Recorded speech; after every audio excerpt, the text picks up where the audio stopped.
बिस्मिल्लाहिर्रहमानिर्रहीम। अस्सलाम वालेकुम स्टूडेंट्स। स्टूडेंट आज का जो लेक्चर है आपको इसका इंतज़ार होगा काफ़ी। एग्जामिनेशन के पॉइंट ऑफ व्यू से ये बहुत इम्पोर्टेंट है, क्योंकि इस लेक्चर में हम उन कन्फ्यूजन्स और उन क्वेश्चंस को डिस्कस करेंगे जो मैंने ड्यूरिंग लेक्चर आपसे पूछे थे।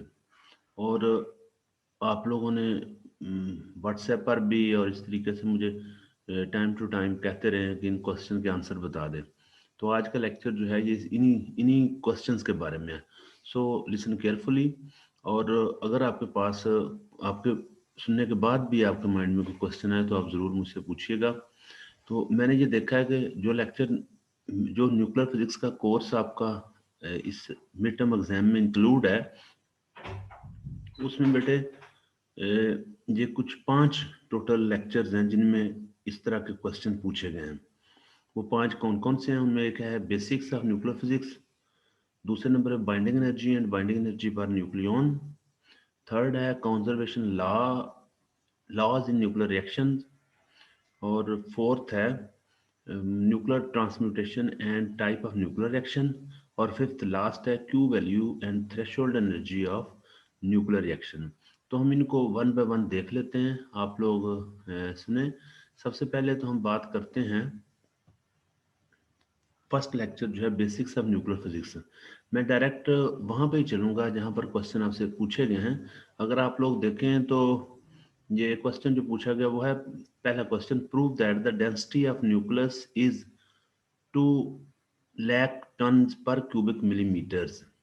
ये आपने प्रूव करना है। क्वेश्चन पूछा गया कि आपने प्रूव करना है कि सॉरी 2 लाख, ये जो डेंसिटी है न्यूक्लियस की ये 2 lakh ton per cubic millimetre है। क्वेश्चन आपसे ये पूछा गया। अगर आप लोग देखो तो एक क्यूबिक मिलीमीटर बहुत ही छोटा साइज होता है। मिलीमीटर तो आप लोग जानते हो कितना है, और क्यूबिक मिलीमीटर यानी एक छोटा बॉक्स ले लें जिसकी डायमेंशन मिलीमीटर हो। हर लेंथ विड्थ और हाइट जो है वो 1 मिलीमीटर, तो कितना छोटा वो बनेगा क्यूब। और अगर उस क्यूब को हम न्यूक्लियस प्योर न्यूक्लियर मटेरियल से भर दें तो उसके अंदर जो न्यूक्लियस का मैस आएगा वो 2 लाख टन होगा। और एक टन जो है आपको पता है 1000 kg के इक्वल है। इसका मतलब है 2000 लाख किलोग्राम मैस न्यूक्लियस का एक क्यूबिक मिलीमीटर में आएगा। तो ये इम्पॉसिबल सा महसूस हो रहा है और ऐसा मुमकिन नजर नहीं आता। तो अभी हम इसको देखते हैं कि ये इसको आप लोगों ने सॉल्व कैसे करना है और प्रूव कैसे करना है। प्रूव इसको मैथमेटिकली करोगे, वैसे तो थ्योरेटिकली भी किया जा सकता है बट मैथमेटिकली आसान होगा। तो न्यूक्लियस की दूसरे लफ्जों में आपने न्यूक्लियस की डेंसिटी फाइंड करनी है। तो न्यूक्लियस की डेंसिटी डेंसिटी का आपको पता है फार्मूला क्या होता है? मास और volume. So density of nucleus is equal to density of nucleus divided by volume of the nucleus. तो सॉरी डेंसिटी होता है mass of the nucleus divided by volume of the nucleus, यानी mass पर unit volume is called density, you know. और nucleus की density पूछी गई है तो न्यूक्लियस का मास और न्यूक्लियस का वॉल्यूम होगा। तो न्यूक्लियस का वॉल्यूम पहले हम मास फाइंड करना सीख लेते हैं, फिर न्यूक्लियस का वॉल्यूम फाइंड करना सीख लेंगे। तो अगर बेटे आप लोग देखें तो न्यूक्लियस का मास फाइंड करना है तो आप कोई भी एवरेज न्यूक्लियस ले लो, यानी ना बहुत बड़ा न्यूक्लियस हो ना बहुत छोटा न्यूक्लियस हो, एवरेज न्यूक्लियस ले लें। तो एवरेज न्यूक्लियस जो है वो हम ले लेते हैं, फर्ज करें हम आयरन का न्यूक्लियस ले लेते हैं, क्योंकि आयरन का मैं इसलिए ले रहा हूँ, एक तो ये एवरेज न्यूक्लियस है, दूसरा इसका जो एवरेज के आयरन के न्यूक्लियस के बारे में क्वेश्चन आगे भी दिया हुआ है। सो आप लोग यहाँ पर ही आयरन का की डेंसिटी फाइंड करना सीख जाओगे, क्योंकि वहाँ भी आयरन की density, how to calculate the density of iron nucleus, वो वहाँ दिखाया हुआ है, क्वेश्चन पूछा हुआ है। तो आप लोग यहाँ पर आयरन का ही हम एटम लेते हैं as an example. So iron का सबसे पहले मास फाइंड करते हैं।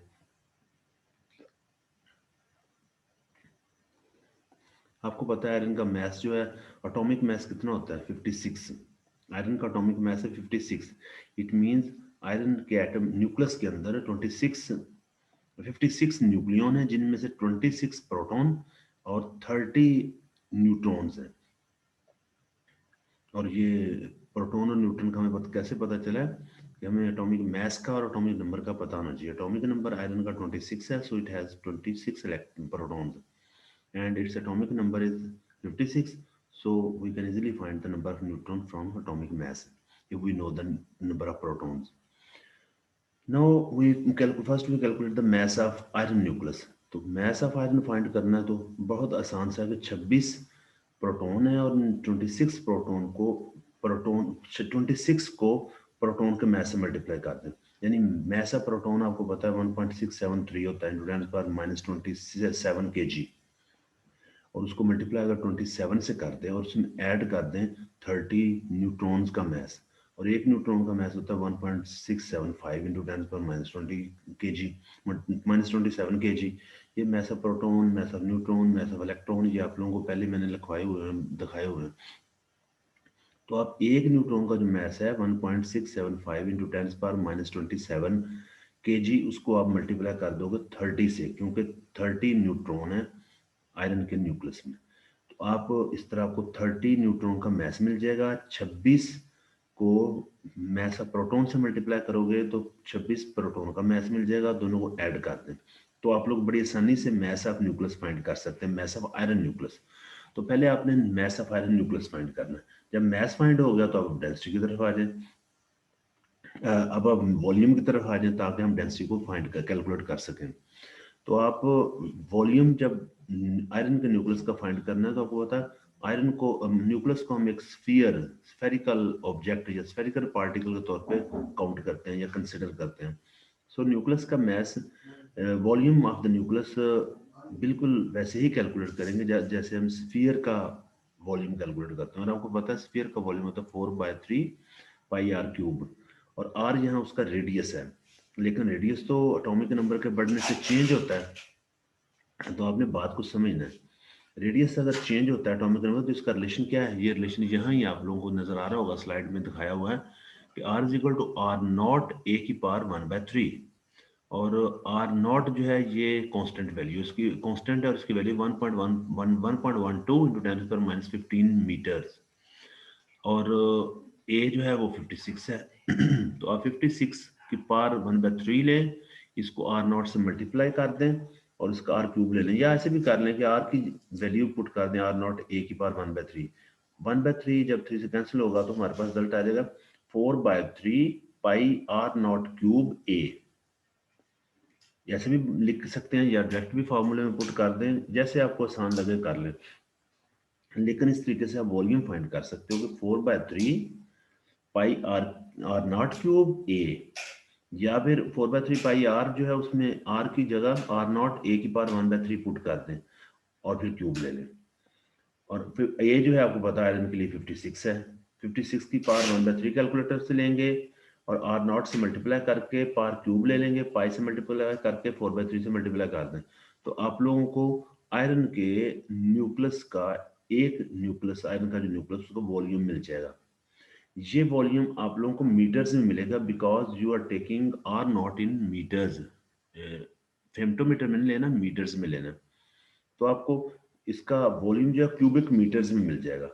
अब क्यूबिक मीटर में आपके पास वॉल्यूम आ गया, किलोग्राम में डेंसिटी आ गई, तो आप किलोग्राम में मैस आ गया, तो डेंसिटी का फार्मूला जो है mass per unit volume, mass और वॉल्यूम इसमें वैल्यू पुट करेंगे तो आपके पास मैस आ जाएगा, और ये क्वांटिटी जो है ये बहुत बड़ी होगी। इसको आप लोग टन्स और मिलीमीटर्स में कन्वर्ट कर लीजिएगा। अब याद रखिएगा 1 किलोग्राम 1 टन के अंदर, 1 टन के अंदर 1000 किलोग्राम है, और 1 मीटर के अंदर 1000 मिलीमीटर्स हैं। तो जब आप लोग मीटर को मिलीमीटर में कन्वर्ट करेंगे तो आप लोगों को पता होना चाहिए कि फिर आप वो 5×3 लेंगे। ये आसान सी चीज़ है, इसको आप कन्वर्ट करके इस तरह आप बहुत आसानी से न्यूक्लियस की डेंसिटी फाइंड कर सकते हो, और आप लोग देखेंगे कि न्यूक्लियस की density round about 2 lakh ton per cubic millimetre आएगी। आप लोग कैलकुलेट कीजिएगा, अगर इसमें कोई मसला आ रहा होगा तो मुझसे डिस्कस कर लेना। ये तो था पहला क्वेश्चन। दूसरा क्वेश्चन जो है इसमें वो पूछा गया है, सेकंड क्वेश्चन अगर आप लोग देखें तो ये स्क्रीन पे आपको नजर आ रहा होगा। क्वेश्चन ये है कि पूछा गया कि why do you think changing n does not change the element but changing z does. यानी अगर हम नाइट्रोजन को न्यूट्रॉन्स को न्यूक्लियस के अंदर चेंज करते जाएं तो एलिमेंट वही रहेगा, सिर्फ आइसोटोप में चेंज आएगी।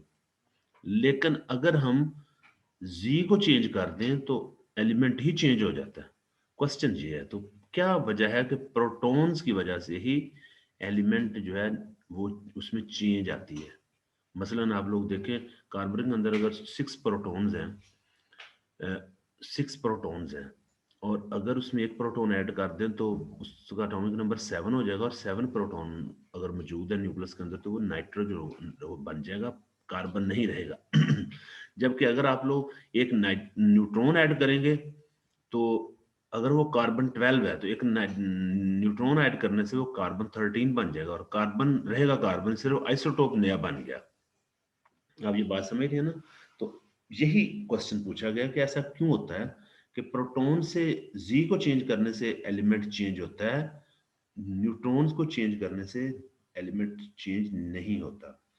तो इसको इस क्वेश्चन को हम अगर इसका आंसर देखें तो ये काफ़ी हो जाता है, इसका आंसर लंबा चौड़ा, लेकिन मुख्तलिफ तरीकों से आंसर इसका जवाब देने की कोशिश करता हूँ। आप कोई भी लिख लें जो आपको आसान और बेहतर लगे। पहली बात तो यह है कि आप पीरियोडिक टेबल पे देखें।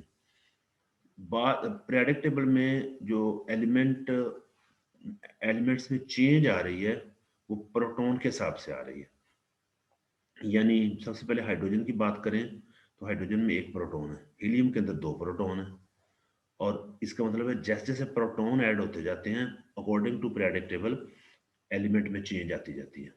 यानी एटॉमिक नंबर के हिसाब से अरेंजमेंट किया गया ना पीरियोडिक टेबल, इसका मतलब है एटॉमिक नंबर के चेंज होने से एलिमेंट में चेंज आती है। एक तो पीरियोडिक टेबल को बेस बनाकर आप लोग बात कर सकते हैं। दूसरा, आप लोग आइसोटोप के हवाले से भी बात कर सकते हैं कि आइसोटोप्स में अगर हम न्यूट्रॉन बढ़ा रहे हैं, न्यूट्रॉन अगर इंक्रीज कर रहे हैं तो उसका मैस बढ़ेगा, लेकिन वो उसी एलिमेंट का आइसोटोप ही रहेगा। लेकिन अगर हम प्रोटॉन को की तादाद बढ़ाते हैं तो फिर एलिमेंट में चेंज आती जाएगी, वो आइसोटोप नहीं बनेगा। तो इस तरह भी आप इसको आइसोटोप के हवाले से बात कर सकते हैं। तीसरी चीज जो है, आप इस तरीके से बात कर सकते हैं कि प्रोटॉन अगर हम न्यूक्लियस में ऐड करते हैं, ये ज्यादा ऑथेंटिक मेरा ख्याल है ये आंसर है। अगर आप न्यूक्लियस के अंदर चलो न्यूट्रॉन ऐड करते हैं तो न्यूक्लियस का के चार्ज में कोई चेंज नहीं आएगी, लिहाजा मैस बढ़ता जाएगा बट चार्ज मेन कांस्टेंट।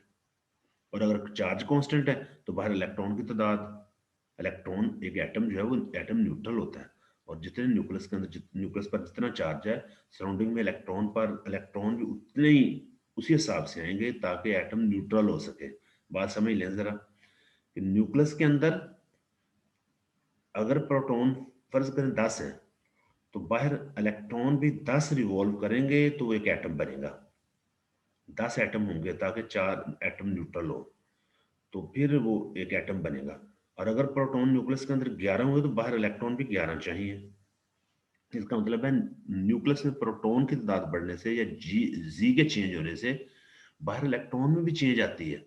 और अगर हम देखें न्यूक्लियस के अंदर न्यूट्रॉन को इंक्रीज करेंगे तो न्यूक्लियर न्यूट्रॉन के इंक्रीज से चार्ज में तो कोई चेंज नहीं आएगी, लेकिन मैस में चेंज आएगी। तो मैस में चेंज है वो तो सिंपली आइसोटोप नया आइसोटोप बनता है, एटम नहीं बनता।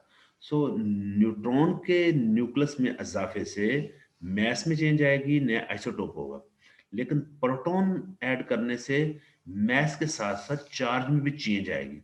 जब चार्ज में चेंज आएगी तो सराउंडिंग में जो इलेक्ट्रॉन है वो भी उसी हिसाब से एटम को न्यूट्रल बनाने के लिए वो भी बढ़ेंगे, वो भी चेंज होंगे। प्रोटॉन जिस तरह चेंज होंगे, अगर बढ़ते हैं प्रोटॉन तो इलेक्ट्रॉन भी बढ़ेंगे, प्रोटॉन कम होते हैं तो इलेक्ट्रॉन भी कम होंगे। तो इसका मतलब ये है कि चार्ज में भी चेंज आ रही है, यानी मैस में भी चेंज, चार्ज में भी चेंज। और चार्ज में चेंज से सही तौर पर एटम जो है ना वो बनता है। वो कैसे, जरा सुने। वो इस तरीके से कि जब चार्ज में चेंज आएगी न्यूक्लियस में जी के चेंज होने से तो बाहर इलेक्ट्रॉन में चेंज आएगी, इलेक्ट्रॉन जब चेंज होंगे तो शेल्स में चेंज आएगी। अब शेल्स में जब चेंज आई है तो आपको पता है किसी भी एटम के किसी भी एलिमेंट को अगर आपने आइडेंटिफाई करना है तो आप लोग स्पेक्ट्रा उसका उसका स्पेक्ट्रम देखते हैं, स्पेक्ट्रोमीटर से उसका स्पेक्ट्रम देखा जाता है। और बिल्कुल जैसे इंसानों को फिंगरप्रिंट्स हैं, इस तरह हर एटम के अपने, हर एलिमेंट के अपने फिंगरप्रिंट है, अपना उसका स्पेक्ट्रम है। और स्पेक्ट्रम से एक एलिमेंट जो है वो आइडेंटिफाई होता है। और स्पेक्ट्रम कैसे बनता है? ये इलेक्ट्रॉन की transition from higher level to lower level, जब भी हम स्पेक्ट्रम इस तरीके से लेते हैं ना, आप लोगों ने एक्सपेरिमेंट शायद किया होगा कि जब एनर्जी दी जाती है किसी भी एटम को तो उसके इलेक्ट्रॉन हायर स्टेट में चले जाते हैं, और वो हायर स्टेट से जब वापस आते हैं अपनी ओरिजिनल ग्राउंड स्टेट में, तो वो एनर्जी इमिट करते हैं। उस एनर्जी से स्पेक्ट्रम ट्रांजिशन से स्पेक्ट्रम को देखा जाता है, वो स्पेक्ट्रम की फॉर्म में हमें ट्रांजिशन नजर आती है।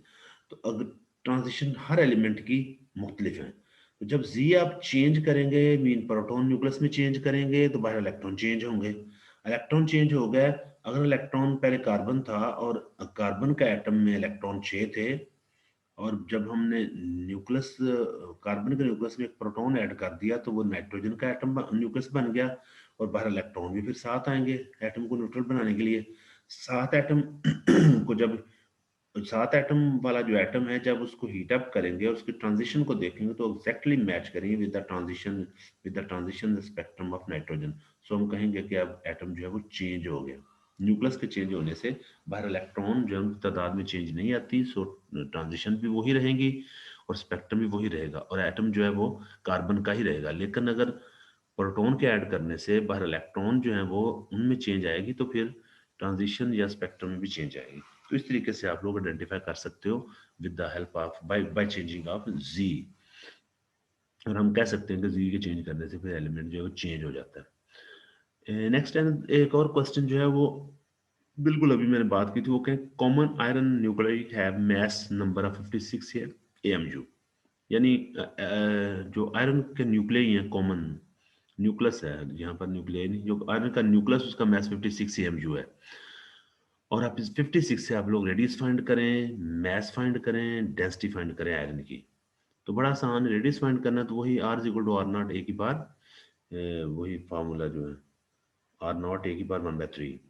तो आप लोग इसमें 53 आपके पास है, आर नॉट की वैल्यू है 1.12 इंटू 10⁻15 मीटर्स है। आप वैल्यू पुट करें, वैल्यू पुट करने के बाद आप लोग रेडियस आसानी से फाइंड कर सकते हैं। और अगर आपने मैस फाइंड करना है, तो मैस फाइंड करना वही तरीका, 26 प्रोटॉन का मैस और 30 न्यूट्रॉन का मैस आप लेकर इनको ऐड कर दें, तो ये मैस आप आयरन न्यूक्लियस आ जाएगा। और डेंसिटी फाइंड करनी है, तो डेंसिटी होती है मैस ओवर वॉल्यूम, और वॉल्यूम फाइंड करना मैंने आपको सिखाया हुआ है। तो आप लोग इस तरीके से वॉल्यूम डेंसिटी फाइंड कर सकते हो। So I think this is all about the first lecture, confusion about the first lecture। और जो क्वेश्चन मैंने इसमें आपको दिए थे, आप लोगों ने उनको सुन लिया। आप लोगों के माइंड में कोई क्वेश्चन किसी किस्म का भी बने तो आप ज़रूर पूछिएगा। नेक्स्ट हम चलते हैं, ये था हमारा लेक्चर फर्स्ट, यानी बेसिक्स ऑफ न्यूक्लियर फिजिक्स। अभी हम बात करते हैं सेकंड लेक्चर की। ये था, हाँ, बेसिक्स ऑफ न्यूक्लियर फिजिक्स था। अभी हम सेकंड लेक्चर देखते हैं, लेकिन पहले मैं आपको वो लेक्चर शेयर करूं। न्यू शेयर में हम उसको शेयर करते हैं, और सेकंड मीन वो नेक्स्ट जो लेक्चर है, चलो कोई भी नेक्स्ट लेक्चर ले लेते हैं हम। बेसिक हम न्यूक्लियर फिजिक्स के बाद ले लेते हैं बाइंडिंग, हाँ yes, binding energy and binding energy पर न्यूक्लियन। ये आप लोगों को नजर आ रहा है, binding energy, mass defect binding energy and binding energy पर न्यूक्लियन। इसमें भी कुछ क्वेश्चंस हैं जो आपको ने करने हैं, तो आप जरा देख लें। इसमें ये क्वेश्चन, सबसे पहले तो ये बाइंडिंग एनर्जी में क्वेश्चन ये दो पूछे हुए हैं। पहला बहुत सिंपल सा क्वेश्चन है, but it is some tricky. Prove that 1 AMU is equal to 931.5 MeV। एक एमयू मैस जो है, एक एमयू मैस, एक एमयू मैस जो है, ये एक एमयू मैस 931.5 MeV एनर्जी के इक्वल है। तो आपने प्रूव करना, तो इसको प्रूव करना बहुत आसान है। आप लोगों को Einstein energy mass energy relation का पता है, इज इक्वल टू mc²। और मैस आपको दिया 1 AMU, C speed of light है, और एमयू को आप लोग कन्वर्ट अगर कर लें किलोग्राम में, तो आपको पता है एक एमयू किलोग्राम मतलब 1.6605 इंटू 10⁻27 किलोग्राम। अगर आप लोग मैस की जगह ये मैस इन केजी लिख लें एएमयू की जगह, एएमयू मैस है, आप लोग इसको अगर लिख लें मैस एम की जगह 1.6605 into 10⁻27, because this is the mass, this mass is equal to 1 AMU. और इसको मल्टीप्लाई कर दें c² से, और c का आपको पता है 3 × 10⁸ मीटर्स पर सेकंड। तो जो आपके पास आंसर आएगा वो जूल में आएगा, एनर्जी आएगी ना, इज इक्वल टू mc²। तो मैस को एक्चुअली एनर्जी में कन्वर्ट कर रहे हो, तो एनर्जी आपके पास जो आएगी वो जूल में होगी। जूल यूनिट्स को जब आपने इलेक्ट्रॉन वोल्ट में कन्वर्ट करना है तो आपको पता है एक इलेक्ट्रॉन वोल्ट होता है 1.6 × 10⁻19 जूल, और अगर आप एमईवी में कन्वर्ट करेंगे तो this becomes equal to 1.6 × 10⁻13 joule. तो आप लोग बाद में इसको उसी एनर्जी को जो जूल में आएगी एनर्जी उसको आप एमईवी में कन्वर्ट करिए, वो एग्जैक्टली 931.5 एमईवी आएगी। स्टूडेंट सेकंड क्वेश्चन जो है वो है calculate the binding energy of uranium if the mass of this nucleus is 235.0349 AMU. The atomic number of uranium is 92. तो ये एटॉमिक नंबर आपको दिया हुआ है, एटॉमिक नंबर दिया हुआ है।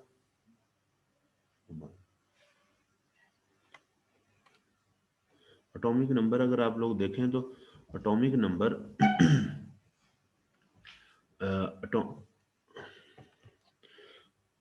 अच्छा एटॉमिक नंबर जो है वो आपके पास है।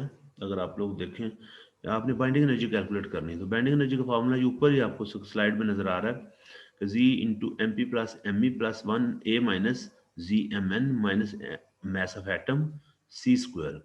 तो आप लोगों को mass of proton, mass of electron, mass of neutron ये तो दिए हुए हैं, और यूरेनियम के लिए आपको पता है जी जो है वो 92 है और जो इसका ए है वो 235 दिया हुआ है। तो आप इसमें ये वैल्यू ए जी भी पता चल गया, एम पी भी पता है, एम ई भी पता है, ए भी जी भी हर चीज़ का, और माइनस मैस ऑफ एटम की 235.03949। तो इसमें पुट करें, सी की वैल्यू पुट करें और आप लोग बाइंडिंग एनर्जी कैलकुलेट कर सकते हैं।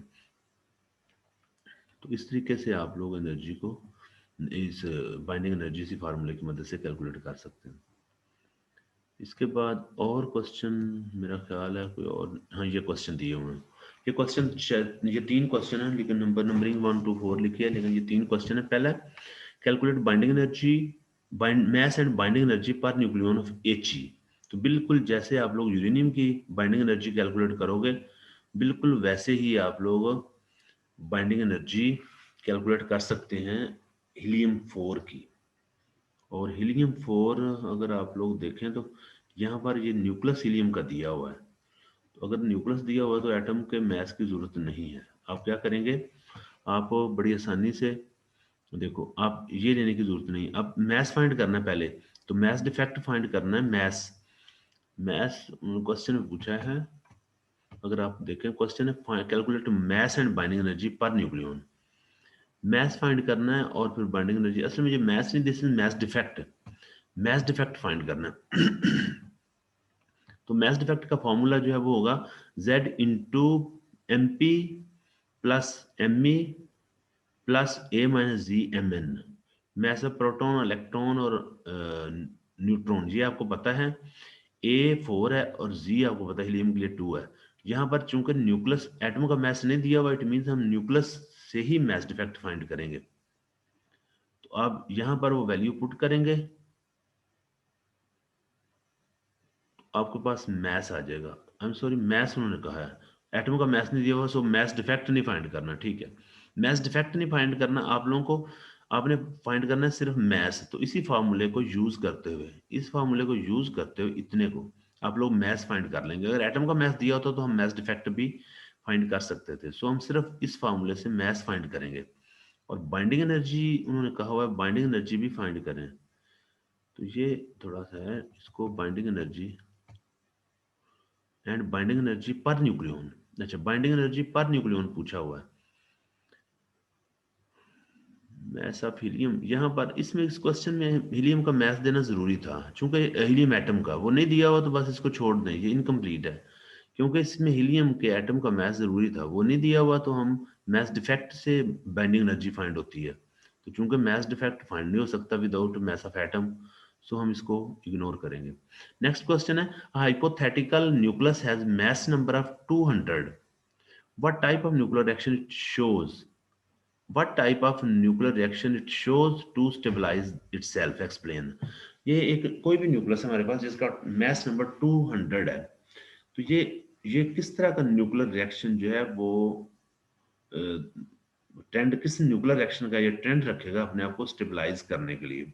तो अगर आप लोग देखें ये हाइपोथेटिकल न्यूक्लियस जो है ये हैवी न्यूक्लियस है, और मैस एनर्जी पर न्यूक्लियन का अगर आप कर्व देखते हैं तो उसमें हैवी न्यूक्लियन अपने आप को स्टेबलाइज करने के लिए, अपने आप को स्टेबिलिटी अपने अंदर लाने के लिए वो डिसइंटीग्रेट होते हैं, फ्यूज नहीं होते, डिसइंटीग्रेट होते हैं। तो disintegrate mean fuse, fission reaction होगा।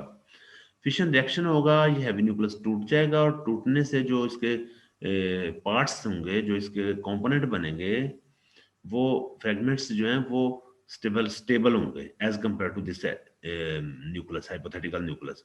सो ये हाइपोथेटिकल न्यूक्लियस जो है ये अकॉर्डिंग टू मैस एनर्जी पर न्यूक्लियन, बाइंडिंग एनर्जी पर न्यूक्लियन कर्व, ये शो कर रहा है कि ये फिशन रिएक्शन दिखाएगा, क्योंकि फिशन रिएक्शन के नतीजे में हैवी न्यूक्लियस टूटते हैं। अगर लाइट न्यूक्लियाई होते तो वो फ्यूज होना था उन्होंने, ये हैवी न्यूक्लियस है तो ये फिशन रिएक्शन के थ्रू स्टेबल होगा। लास्ट क्वेश्चन है, compare the binding energy of nucleon in the nucleus to ionization energy of electron in an atom. तो आपने यहाँ पर कंपेयर करना दो एनर्जीज को, बाइंडिंग एनर्जी को और आयोनाइजेशन एनर्जी को, बाइंडिंग एनर्जी को और आयोनाइजेशन एनर्जी को। पता, आपको पता बाइंडिंग एनर्जी तो वो एनर्जी है जिससे न्यूक्लियन न्यूक्लियस के अंदर बाउंड होते हैं। एक एटम बाउंड जो होता है जिस एनर्जी से, उसको बाइंडिंग एनर्जी कहते हैं। या फिर आप ये कह सकते हैं कि एक एटम को तोड़ने के लिए जो एनर्जी चाहिए वो ज़ाहिर उतनी होगी जितनी एनर्जी से वो बाउंड है, बाइंड हुआ है, न्यूक्लियन बाइंड है, वो वही एनर्जी है। So binding energy is that amount of energy required to break the nucleus into nucleon. या फिर हम कह सकते हैं कि binding energy is that amount of energy which bind the nucleon together inside the nucleus. और ionization energy जो है, this is the amount of energy required to remove the electron from the outermost shell of gaseous atom।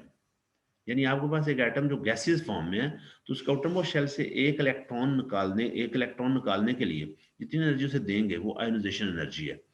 तो ये compare अगर हम इनको करते हैं तो न्यूक्लियस को तोड़ने के लिए जो आप मिनिमम एनर्जी देते हैं वो उसकी बाइंडिंग एनर्जी होगी, और एक एटम से इलेक्ट्रॉन निकाल के उसे आयोनाइज करने के लिए जो एनर्जी देते हैं वो आयोनाइजेशन एनर्जी होगी। तो कंपेयर हम ऐसे ही कर सकते हैं कि आयोनाइजेशन एनर्जी इलेक्ट्रॉन को निकालने के लिए न्यूक्लियस से, और बाइंडिंग एनर्जी न्यूक्लियन को निकालने के लिए न्यूक्लियस से। और ionization energy is much much smaller than the binding energy. Binding energy तो उस हिसाब से बहुत ज्यादा होती है। स्टूडेंट ये सेकंड जो लेक्चर था बाइंडिंग एनर्जी पर न्यूक्लियन का, इसमें जो कन्फ्यूजन थी वो मैंने आपको बता दी। अब हम थर्ड की तरफ चलते हैं। तो थर्ड में अगर हम देखें तो थर्ड हमारे पास जो लेक्चर है यह है nuclear transmutation and type of nuclear reaction. Nuclear transmutation and type of nuclear reaction, इसमें देख लेते हैं कौन कौन से क्वेश्चन है जो आपसे पूछे गए हैं। सो अगर हम देखें तो सबसे पहले यहाँ पर क्वेश्चन जो पूछे गए, ये क्वेश्चन है पहले, इससे पहले नहीं, यही क्वेश्चन है। तो सबसे पहले आपसे पूछा गया है, ये पूछा गया है तो तीन क्वेश्चन हैं। अगर आप लोग देखें तो ये तीन क्वेश्चन कुछ इस तरीके से हैं कि ये एक रिएक्शन आपको दिया हुआ है कोबाल्ट का, कोबाल्ट 5927 इसका एटॉमिक नंबर है, 59 एटॉमिक मास।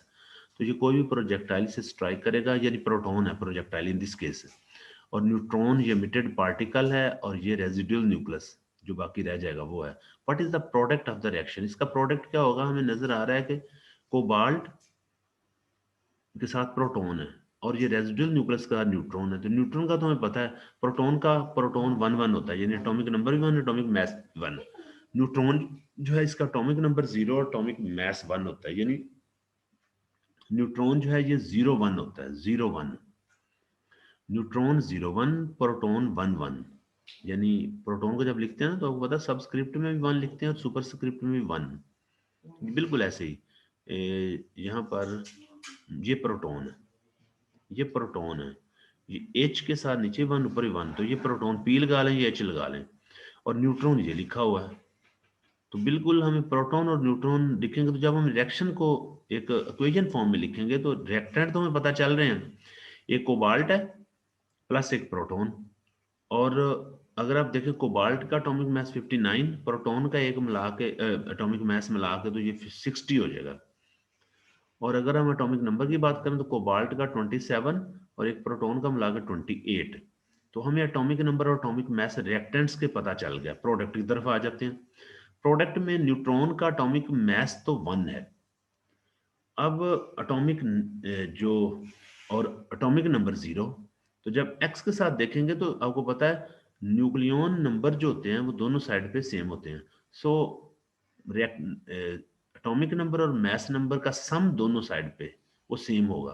तो अगर इन दोनों का सम देखें तो इस हिसाब से हमें असल में एक्स फाइंड करना है। अल्टीमेटली एक्स फाइंड करने के लिए जी और ए क्या होंगे। न्यूट्रॉन 0 है और लेफ्ट हैंड साइड पर रिएक्शन में हमें दोनों का सम जो मिला था जी का वो था 28। चूंकि न्यूट्रॉन का जी 0 है लिहाजा एक्स का 28 होगा। और लेफ्ट हैंड साइड पे जो ए था वो 59 और 1 60।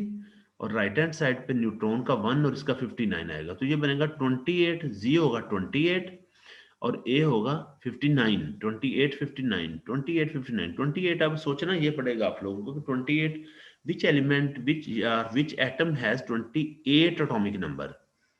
तो वो एटॉमिक नंबर एटम जो है ना वो एलिमेंट वो निकल है। तो निकल का Ni, निकल का एटॉमिक नंबर 28 है और एटॉमिक मास उसके एक आइसोटोप का 59। सो प्रोडक्ट में ये निकल 28 59, ये न्यूट्रॉन 01, प्रोटॉन 11, कोबाल्ट 27 59।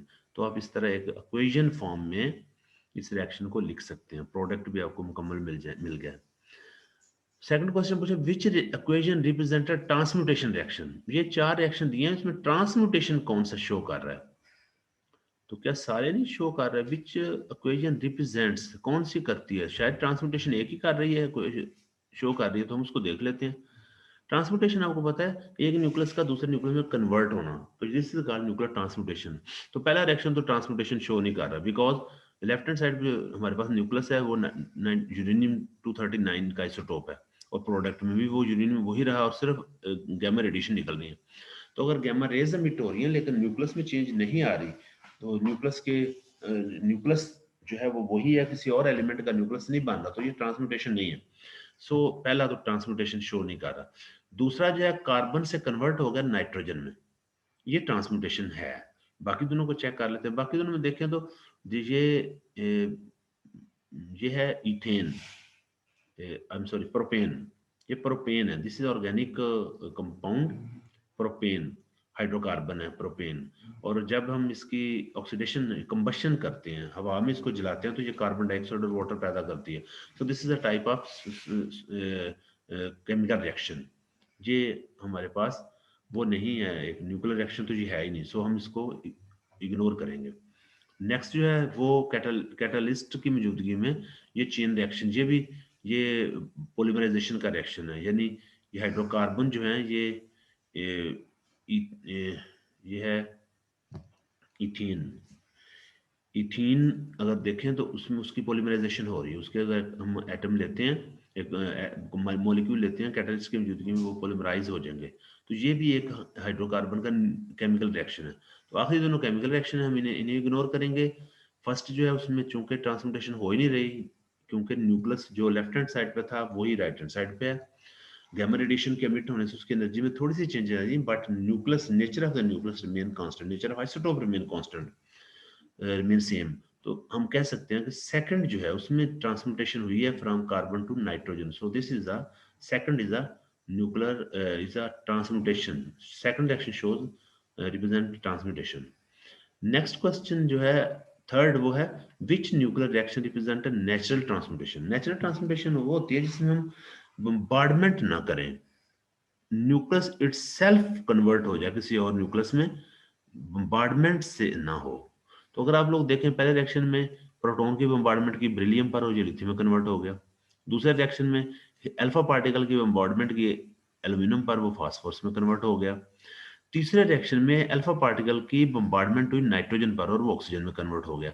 ये ट्रांसम्यूटेशन तो है तीनों ही, लेकिन ये आर्टिफिशियल ट्रांसम्यूटेशन है, सिंथेटिक ट्रांसम्यूटेशन है, फोर्स ट्रांसम्यूटेशन है। क्योंकि यहाँ पर बम्बार्डमेंट से हम एक न्यूक्लियस को दूसरे में कन्वर्ट कर रहे हैं। लेकिन अगर आप चौथे को देखो तो यहाँ पर किसी किस्म की यूरेनियम 235 पर बम्बार्डमेंट नहीं हुई, ये इटसेल्फ थोरियम में कन्वर्ट हो गया। तो सो this is the type of nuclear, this represent the natural transmutation. Student इसके अलावा इस लेक्चर में भी कोई और क्वेश्चन नहीं है, हम नेक्स्ट लेक्चर की तरफ चलते हैं। अगर आप नेक्स्ट लेक्चर में देखें तो ये नेक्स्ट लेक्चर है conservation laws of nuclear reaction. इसमें देख लेते हैं कौन से क्वेश्चन आपसे पूछे हुए हैं। Conservation laws of nuclear reaction, तो conservation laws of nuclear reaction में आपसे जो क्वेश्चन पूछे गए हैं उनमें ये question, no it's your turn, अब आप इसे हल करेंगे। तो इसमें मैं आपको बताता हूँ ये बहुत आसान है। कंजर्वेशन ऑफ मैस और चार्ज को आपने इस्तेमाल करते हुए ये आसान से रिएक्शन करने हैं। देखो लेफ्ट हैंड साइड पर फास्फोरस है, इसका एटॉमिक नंबर 15। आपने सिर्फ एक्स में देखना है कि एक्स का एटॉमिक नंबर क्या आएगा और मैस नंबर क्या आएगा। ये भी नहीं बताना कि ये क्या है, अगर बता दो तो अच्छी बात है, लेकिन ना ही बताओगे तो पूछा तो ये गया कि इस एक्स का एटॉमिक नंबर और मैस नंबर क्या है, जी और ए क्या है। तो लेफ्ट साइड पे फास्फोरस 15 और फास्फोर 30, फास्फोर 15 एटॉमिक नंबर और 32 mass number. Right hand side पे ये 32 ही रहा है, इसका मतलब है कि एक्स का जो ऊपर ए आएगा वो तो जीरो आ जाएगा, और जो नीचे जी आएगा वो -1 आएगा, क्योंकि यहाँ पर 16 है, 16 माइनस 1 15, तो उसके बराबर हो गया। सो यहाँ पर -1 जीरो, -1 0 किसके ये एटॉमिक नंबर और मैस नंबर है, ये बीटा पार्टिकल या इलेक्ट्रॉन के हैं। तो सो आप न्यूक्लियर रिएक्शन है तो बीटा पार्टिकल लिखोगे। इसी तरह ये सारे के सारे सॉल्व करने हैं, बहुत आसान है। कोई मैं एक कर लेता हूँ, मसलन ये हम फोर्थ चौथा कर लेते हैं। चौथा देखो, अगर इस रिएक्शन में देखें तो आपके पास लेफ्ट हैंड साइड पे क्या है, लेफ्ट हैंड साइड पे आपके पास है ऑक्सीजन, और ऑक्सीजन का एटॉमिक नंबर 8 है और mass number 17। Left hand side पे अगर आते हैं तो यहाँ पर पॉजिट्रॉन +1 तो ये है, तो यहाँ पर क्या आएगा 7। तो जी का एक्स का जो एटॉमिक नंबर है वो 7 आएगा। तो 7 किसका एटॉमिक नंबर होता है, नाइट्रोजन का। सो this is isotope of nitrogen, इसका एटॉमिक नंबर 7 आ गया, और इधर पॉजिट्रॉन का मैस नंबर 0 लिखा हुआ है। सो यहाँ पर ये 17 ही रहेगा, तो ये नाइट्रोजन का आइसोटोप 17 आ गया। तो इस तरीके से आप इन सारे क्वेश्चन को बड़ी आसानी से सॉल्व कर सकते हैं। अभी हम देखते हैं और क्या इसमें एक ये क्वेश्चन नीचे असाइनमेंट के तौर पर पूछा हुआ है। असाइनमेंट के तौर पे, in a certain nuclear reaction mass decreases and energy increases, what about the law of conservation of mass and conservation of energy, are these laws are applicable or not, explain in few sentences। तो यहाँ पर बताया in short, ये पूछा गया है कि किसी भी न्यूक्लियर रिएक्शन में मैस, जब न्यूक्लियर रिएक्शन हो तो मैस कम हो जाता है और एनर्जी बढ़ जाती है। ज़ाहिर प्रोडक्ट में एनर्जी तो प्रोड्यूस होती है न्यूक्लियर रिएक्शन में, तो एनर्जी इंक्रीज हो जाती है लेकिन मैस कम हो जाता है, वही मैस जो है वो एनर्जी में कन्वर्ट हो गया। तो पूछा ये गया है कि law of conservation of mass और law of conservation of energy क्या इस सूरत में कंजर्व रहेंगे, ये कंजर्व एप्लीकेबल होंगे यहाँ पर या नहीं होंगे, ये देखना है। तो देखो बेटे, अगर आप लोग देखें न्यूक्लियर रिएक्शन में, एक न्यूक्लियर रिएक्शन में जब प्रोडक्ट का मैस कम हो रहा है तो law of conservation of mess तो एप्लीकेबल होगा ही नहीं, क्योंकि रिएक्टेंट का मैस ज्यादा प्रोडक्ट का कम। जबकि law of conservation of mass का मतलब ये है कि mass of both side, reactant और product must be same, must be conserve. लेकिन यहाँ मैस कंजर्व नहीं हुआ, इसका मतलब है प्रोडक्ट जो इस केस में mass, law of conservation of mass जो वो एप्लीकेबल नहीं रहा, क्योंकि मैस कम हुआ है। इसी तरह एनर्जी प्रोडक्ट की बढ़ी है, रिएक्टेंट की एनर्जी कम, प्रोडक्ट की ज्यादा, तो एनर्जी भी कंजर्वेशन भी नहीं रही। तो हम कह सकते हैं कि किसी भी न्यूक्लियर रिएक्शन में लॉ ऑफ मैस अकेला और law of conservation of mess अकेला और law of conservation of energy अकेली ये एप्लीकेबल नहीं होते, बल्कि इन दोनों का कंबाइंड जो होता है, कॉम्बिनेशन होता है, वो कंजर्व होता है। यानी law of conservation of mess and energy conserve होते हैं लेकिन अलग-अलग कंजर्व नहीं होते। तो यहाँ से हमें यही पता चल रहा है। और क्वेश्चन अगर कोई है तो देख लेते हैं। हाँ, ये क्वेश्चन एक और पूछा गया है, ये आपको नजर आ रहा है, एक रिएक्शन है, N nitrogen sorry neutron convert हुआ है प्रोटॉन में और इलेक्ट्रॉन में, और साथ न्यूट्रिनो एंटी न्यूट्रिनो इलेक्ट्रॉन का इलेक्ट्रॉन न्यूट्रिनो का एंटी बना है, एंटी न्यूट्रिनो बना है, इलेक्ट्रॉन न्यूट्रिनो का एंटी न्यूट्रिनो बना, तो ये एंटी इलेक्ट्रॉन न्यूट्रिनो साथ बना है। तो पूछा ये question, the reaction given in the figure, ये फिगर में जो रिएक्शन नजर आ रहा है, shows conservation of angular momentum, ये एंगुलर मोमेंटम इसमें कंजर्व है कैसे? तो अगर आप लोग देखें ये न्यूट्रॉन, यहाँ पर न्यूट्रॉन प्रोटॉन में कंजर्व हुआ, और फिर ये जो डब्ल्यू बोसोन्स हैं इनके जरिए एक इलेक्ट्रॉन और न्यूट्रिनो बन गया। तो ये देखने वाली बात ये है कि ये कंजर्व इसमें है एंगुलर मोमेंटम कैसे है। तो आपको पता है न्यूट्रॉन, न्यूट्रॉन का एंगुलर मोमेंटम क्या होता है? अगर हम आपको पता है एंगुलर मोमेंटम को हम दूसरे लफ्जों में स्पिन से फाइंड करते हैं, तो स्पिन स्पिन जो है न्यूट्रॉन की हाफ है, प्रोटॉन की हाफ है, इलेक्ट्रॉन की हाफ है, न्यूट्रिनो की हाफ है। तो यहाँ पर अगर देखें तो ये न्यूट्रिनो नहीं, but it is the anti neutrino of electron. Anti neutrino की स्पिन हाफ होगी, बट इसकी direction opposite to that of electron होगी, क्योंकि ये इलेक्ट्रॉन न्यूट्रिनो का एंटी है। इलेक्ट्रॉन न्यूट्रिनो की जो स्पिन है वो वही होगी जो इलेक्ट्रॉन की है, बट इनकी एंटी पार्टिकल की जो स्पिन है वो ऑपोजिट होती है। अगर इसकी इलेक्ट्रॉन न्यूट्रिनो के एंटी एंटी न्यूट्रिनो की स्पिन ऑपोजिट होगी, हाफ होगी बट ऑपोजिट होगी टू दैट ऑफ इलेक्ट्रॉन, सो ये दोनों स्पिन कैंसिल हो जाएंगी, और प्रोडक्ट के रिजल्टेंट जो स्पिन है वो हाफ ही होगी जो कि प्रोटॉन की है, और रिएक्टेंट की भी हाफ है। तो रिएक्टेंट और प्रोडक्ट की अगर स्पिन हाफ है तो एंगुलर मोमेंटम भी, स्पिन कांस्टेंट है, स्पिन सेम है, तो एंगुलर मोमेंटम भी सेम होगा। सो दिस रिएक्शन जो है इस तरीके से angular conservation of angular momentum show कर रहा है। तो ये थर्ड था, फोर्थ था लेक्चर जिसमें ये कंफ्यूजन या क्वेश्चन थे जो आप लोगों ने देख लिए। अब लास्ट पे, लास्ट जो है उसको हम देख लेते हैं क्वेश्चन, ये लास्ट वाला, इसमें क्या मसाइल हैं। तो ये Q value and threshold energy of nuclear reaction, इसको भी जल्दी से देख लेते हैं। इसमें अगर आप लोग क्वेश्चन देखें तो यहाँ पर स्टार्ट में कोई क्वेश्चन नहीं है किसी किस्म का, लेकिन एक आप चीज़ यहाँ नोट कर लेंगे। पहले नोट ये करेंगे कि ये आप लोगों को नज़र आ रहा है, ये एक न्यूक्लियर रिएक्शन जिसे शॉर्ट फॉर्म में लिखा गया, ये शॉर्ट फॉर्म में है। ये target nucleus, projectile, ejected particle, और ये रेजिड्यूल न्यूक्लियस। तो यहाँ पर TPXR हम इसे शो कर रहे हैं, आप याद रखिएगा। और यहाँ पर एक और चीज़ जो याद रखने वाली वो ये है कि Q का जो फार्मूला है, Q this this is equal to, ये है, अगर आप इन 1 2 3 4 इन चार टर्म में सी स्क्वायर कॉमन ले लें तो बाकी रह जाता है MT plus MP minus MX plus MR। तो ये हमारे पास मैसेज का सम है। इस न्यूक्लियर रिएक्शन के अंदर जो भी चार कंपोनेंट इन्वॉल्व हैं उनके मैसेज के सम से क्यू वैल्यू फाइंड कर सकते हैं। तो क्वेश्चन में क्यू वैल्यू पूछी हुई है, जबकि आपको MT MP MX और MR जो अगर गिवन है तो आप आसानी से इस फार्मूले में पुट करके फाइंड कर सकते हैं। तो जरा देखते हैं क्वेश्चन क्या है।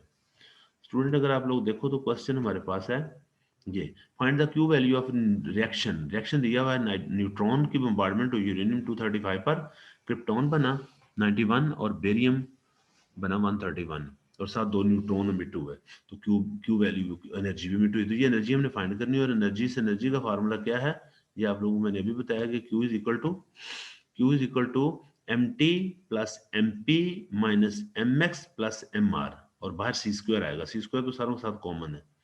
MT MP MX MR ये सारी चीजें आपके पास हैं। MT अगर आप लोग देखें तो MT में आपको दिखा देता हूँ, ये MT मीन टारगेट न्यूक्लियस, ये यूरेनियम का मैस आपको गिवन है, ये यूरेनियम का मैस 235.0.0439 AMU गिवन है। और इसके बाद MP mess of projectile, projectile nitrogen, और नाइट्रोजन का न्यूट्रॉन है, न्यूट्रॉन का मैस आपको ऑलरेडी मैं बता चुका हूँ। अब वहां से मैस लोगे न्यूट्रॉन का, और फिर माइनस MX है, एक्स क्या चीज है, एक्स है एजेक्टेड पार्टिकल। तो एजेक्टेड पार्टिकल यहाँ पर दो न्यूट्रॉन है, तो न्यूट्रॉन के मैस को 2 से मल्टीप्लाई करेंगे, और इसके बाद है प्लस MR है मैस ऑफ रेजिडुअल न्यूक्लियस। तो रेजिडुअल न्यूक्लियस यहाँ पर दो हमारे पास, एक क्रिप्टॉन है दूसरा बेरियम है। बेरियम और क्रिप्टॉन, बेरियम का मैस भी दिया हुआ है, क्रिप्टॉन की भी दिया हुआ, आप दोनों के मैसेज का सम ले लोगे तो उसी फॉर्मूले में पुट कर दें, और सी स्क्वायर आपको पता है that is speed of light, इसे मल्टीप्लाई करेंगे then you will easily get the Q value of nuclear reaction of this reaction. Next problem भी कुछ इसी तरह से है, कंसिडर द रिएक्शन, ये रिएक्शन शॉर्ट फॉर्म में दिया हुआ है, यहाँ पर लेड है, लेड जो है आपको पता है यहाँ पर लेड जो है ये टारगेट न्यूक्लियस है जिस पर बम्बार्डमेंट होगी ये लिथियम की, लिथियम पार्टिकल की, जैसे अल्फा पार्टिकल तो हैवी है, यहाँ पर लिथियम दिया हुआ है, तो लिथियम के साथ यहाँ पर यानी हम जो प्रोजेक्टाइल लेंगे वो लिथियम लेंगे, इस मेरा ख्याल है ये लेड जो है ये अनस्टेबल है न्यूक्लियाई, और इसको लिथियम थोड़ी एनर्जी के साथ भी अगर इसके साथ स्ट्राइक करेगा तो ये इसको डिसइंटीग्रेट कर देगा, सो गैमा रेडिएशन इमिट होंगे, देखो एनर्जी भी थोड़ी इमिट हो रही है गैमा रेडिएशन, और साथ है एस्टाटीन बन रहा है।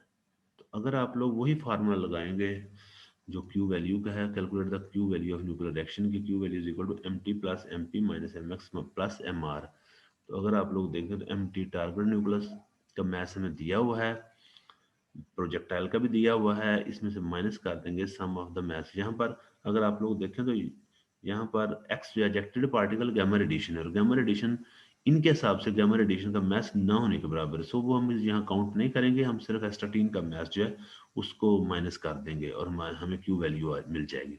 तो बहुत ही सिंपल सा ये क्वेश्चन था, क्वेश्चन दोनों थे और दोनों एक जैसे हैं, और स्टूडेंट ये लास्ट पे बस ये आज ये जो जितने भी क्वेश्चन आपके सिलेबस में थे सारे में सिर्फ ये लास्ट पे दो रह गए हैं, बड़े आसान से हैं, आप अगर देखें तो पहला find the threshold energy of reaction, threshold energy आपने फाइंड करनी है, क्यू तो आपको पता चल चुका है, अब ये वही रिएक्शन है पीछे वाले, लेड, लिथियम और गैमा रेडिएशन और एस्टाटीन, तो ये वही बिल्कुल रिएक्शन है जो पीछे भी जिस पे बात की है, तो आप यहाँ से इस रिएक्शन क्यू वैल्यू तो फाइंड कर सकते हैं ना, जब क्यू वैल्यू फाइंड कर लोगे तो थ्रेशोल्ड एनर्जी फाइंड करने का फार्मूला अभी ये ड्राइव हुआ है पीछे, ये है Q threshold energy is equal to minus Q into one plus one plus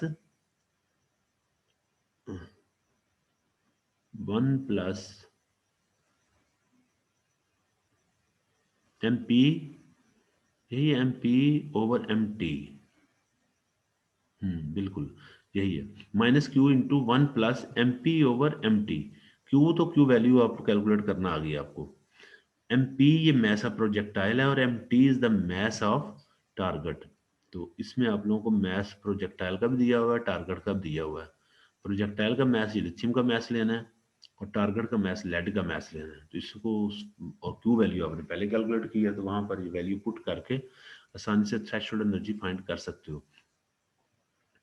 इसके बाद है find the threshold energy of the reaction, ये भी एक रिएक्शन है इसकी थ्रेशोल्ड एनर्जी फाइंड करनी है, बट बिफोर दैट आप लोगों ने इसकी पहले क्यू वैल्यू फाइंड करेंगे, क्यू वैल्यू के लिए देखो हमारे पास प्रोजेक्टाइल है, यहाँ पर अल्फा पार्टिकल है और अल्फा पार्टिकल की एनर्जी दी हुई है, मैस दिया हुआ है, तो अब मैस क्यू वैल्यू के मैस है यानी मैस ऑफ टारगेट, टारगेट का मैस, नाइट्रोजन का मैस भी दिया हुआ है, टारगेट का मैस जमा प्रोजेक्टाइल का मैस माइनस माइनस होगा एजेक्टेड पार्टिकल, प्रोटॉन है, ये प्रोटॉन का मैस दिया है plus mass of residual nucleus, तो आप क्यू वैल्यू यहाँ से फाइंड कर लोगे, जब क्यू वैल्यू फाइंड होगी तो फार्मूला पीछे वाला यूज करोगे, Q value threshold energy is equal to minus Q into one plus M P over M T, यानी आप क्यू वैल्यू कैलकुलेट है और M P mass of projectile और मैस ऑफ टारगेट, इन दोनों को आप सॉल्व, इनको वैल्यू पुट करके यहाँ बड़ी आसानी से थ्रेशोल्ड एनर्जी फाइंड कर सकते हैं। तो student this is all about the questions that will be that are asked in the lecture in the lecture and in the course of your midterm exam। आप लोगों ने ये लेक्चर को सुन लीजिएगा और अगर किसी किस्म की कंफ्यूजन हुई तो वो आप मेरे साथ मजीद डिस्कस कर सकते हैं, तो आप लोग इसको अच्छे तरीके से सुन लें, यही था। अब देखें इसके बाद मेरी तरफ ड्यू ऐसा कोई चीज़ नहीं है, मैंने आपको बिल्कुल सारा जो न्यूक्लियर फिजिक्स का कोर्स है वो क्लियर कर दिया हुआ है, आप ड्यू सिर्फ यही है कि आप लोगों ने अब मजीद मुझसे क्या पूछना है, क्वेश्चन कितने पूछते हो, तो आप लोग उसको इसको पढ़ें और समझें और मुझसे क्वेश्चन पूछें ज़्यादा से ज़्यादा। अल्लाह हाफिज़।